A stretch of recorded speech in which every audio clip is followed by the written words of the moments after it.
Hi, it's Mrs. Roberts, and it's First Chapter Friday. And this week, my students selected Hatchet by Gary Paulsen for me to read the first chapter of. Sadly enough, Gary Paulsen passed away this week, so I think it's a good tribute to his life for us to do a First Chapter Friday on his book. I'm going to read the back of it to you before I start. 13-year-old Brian Robson is on his way to visit his father when the single-engine plane in which he is flying crashes. Suddenly, Brian finds himself alone in the Canadian wilderness with nothing but a tattered windbreaker and the hatchet his mother gave him as a present, and the dreadful secret that has been tearing him apart since his parents' divorce. But now Brian has no time for anger, self-pity, or despair. It will take all his know-how and determination and more courage than he knew he possessed to survive. Chapter 1. Brian Robson stared out the window of the small plane at the endless green northern wilderness below. It was a small plane, a Cessna 406, a bush plane, and the engine was so loud, so roaring and consuming and loud, that it ruined any chance for conversation. Not that he had much to say. He was 13, and the only passenger on the plane was a pilot named, Jim or Jake or something, who was in his mid-40s and who had been silent as he worked to prepare for takeoff. In fact, since Brian had come to the small airport in Hampton, New York to meet the plane, driven by his mother, the pilot had only spoken 5 words to him. Get in the co-pilot's seat, which Brian had done.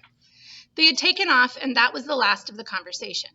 There had been the initial excitement, of course. He had never flown in a single-engine plane before, and to be sitting in the co-pilot seat with all the controls right there in front of him, all the instruments in his face as the plane clawed for altitude, jerking and sliding on the wind currents as the pilot took off, had been interesting and exciting. But in 5 minutes, they had leveled off at 6,000 feet and headed northwest, and from then on, the pilot had been silent, staring out the front, and the drone of the engine had been all that was left.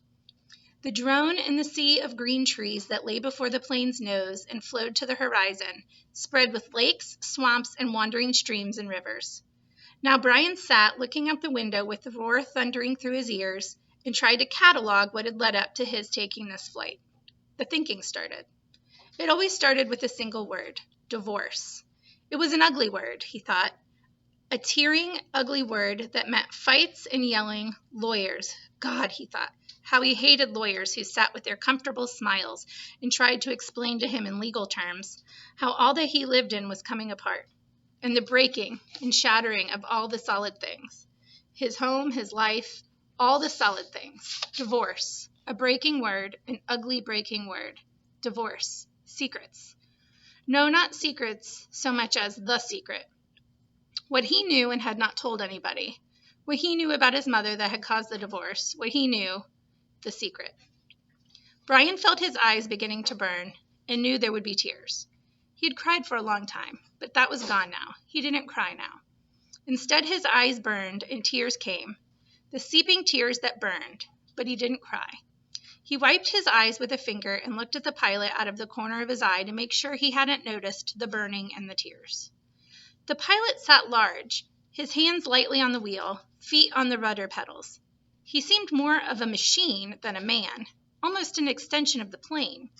On the dashboard in front of him, Brian saw the dials, switches, meters, knobs, levers, cranks, lights, handles that were wiggling and flickering, all indicating nothing that he understood, and the pilot seemed the same way. Part of the plane, not human. When he saw Brian look at him, the pilot seemed to open up a bit and smiled. Ever fly in the co-pilot seat before? He leaned over and lifted the headset right off his ear and put it on his temple, yelling to overcome the sound of the engine. Brian shook his head. He had never been in any kind of plane, never seen the cockpit of a plane except in films or television. It was loud and confusing. First time. It's not as complicated as it looks. Good plane like this almost flies itself. The pilot shrugged. Makes my job easy. He took Brian's left arm. Here, put your hands on the controls, your feet on the rudder pedals, and I'll show you what I mean. Brian shook his head. Better not. Sure, try it. Brian reached out and took the wheel in a grip so tight his knuckles were white. He pushed his feet down on the pedals. The plane slewed suddenly to the right. Not so hard. Take her light. Take her light. Brian eased off and relaxed his grip. The burning in his eyes was forgotten momentarily as the vibration of the plane came through the wheel and the pedals. It seemed almost alive. See? The pilot let go of his wheel, raised his hands in the air, and took his feet off the pedals to show Brian he was actually flying the plane alone. Simple. Now turn the wheel a little to the right and push on the right rudder pedal a small amount. Brian turned the wheel slightly and the plane immediately banked to the right. And when he pressed on the right rudder pedal, the nose slid across the horizon to the right. He left off the pressure and straightened the wheel, and the plane righted itself. Now you can turn. Bring her back to the left a little. Brian turned the wheel left and pushed on the left pedal, and the plane came back around. It's easy. He smiled, at least this part. The pilot nodded. All of flying is easy. It just takes learning, like everything else. Like everything else. He took the controls back and then reached up and rubbed his left shoulder. Aches and pains, I must be getting old. Brian let go of the controls and moved his feet away from the pedals as the pilot put his hands on the wheel. Thank you. But the pilot had put his headset back on, and the gratitude was lost in the engine noise, and things went back to Brian looking out the window at the ocean of trees and lakes. The burning eyes did not come back, but memories came flooding in. The words, always the words. Divorce, secret, fights, split, the big split. Brian's father did not understand, as Brian did. He knew only that Brian's mother wanted to break the marriage apart. The split had come, and then the divorce, all so fast, and the court had left him with his mother except for the summers, and what the judge called visitation rights. So formal. Brian hated judges, as he hated lawyers. Judges that leaned over the bench and asked Brian if he understood where he was to live and why. Judges with a caring look that meant nothing, as lawyers said legal phrases that also meant nothing. In the summer, Brian would live with his father. In the school year, with his mother. That's what the judge said after looking at papers on his desk and listening to the lawyers talk. Talk words. Now the plane lurched slightly to the right, and Brian looked at the pilot. He was rubbing his shoulder again, and there was a sudden smell of body gas in the plane. Brian turned back to avoid embarrassing the pilot, who was obviously in some discomfort. He must have stomach troubles. So this first summer, when he was allowed to have visitation rights with his father, with the divorce only 1 month old, Brian was heading north. His father was a mechanical engineer who had designed or invented a new drill bit for oil drilling, a self-cleaning, self-sharpening bit. He was working in the oil fields of Canada, up on the tree line, where the tundra started and the forests ended.